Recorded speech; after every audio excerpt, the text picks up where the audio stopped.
నాన్నగారు ప్రత్యక్ష రాజకీయాల్లోకి మొదటిసారి వచ్చినా కూడా అందరికీ మంచి చేయాలి అన్న ఉద్దేశంతో నడుస్తూ ఉన్నారు. కాబట్టి అందరూ ప్రజలందరూ కూడా నాన్నగారితో కలిసి నడుస్తారని, ఆయనకి అవకాశం ఇస్తారని. తప్పకుండా మేనిఫెస్టో ఇచ్చినట్టు ప్రతి ఒక్కటి నెరవేరుస్తారు.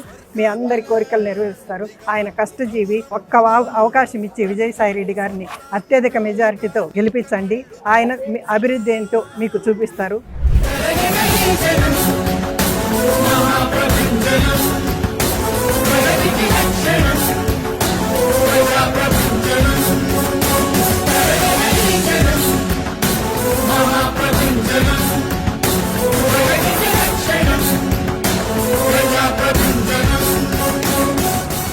నిష్ఠూరంగా నిట్టూరుస్తూ చీకట్లో పడి ఉంటే చూస్తున్నా కను మూసున్నా మరి తేడా లేదిక అంతే. పదుగురు కలిసి పదములను కలిపి పద పద పదమని అలసట ఎరుగని పరుగు తీస్తుండగా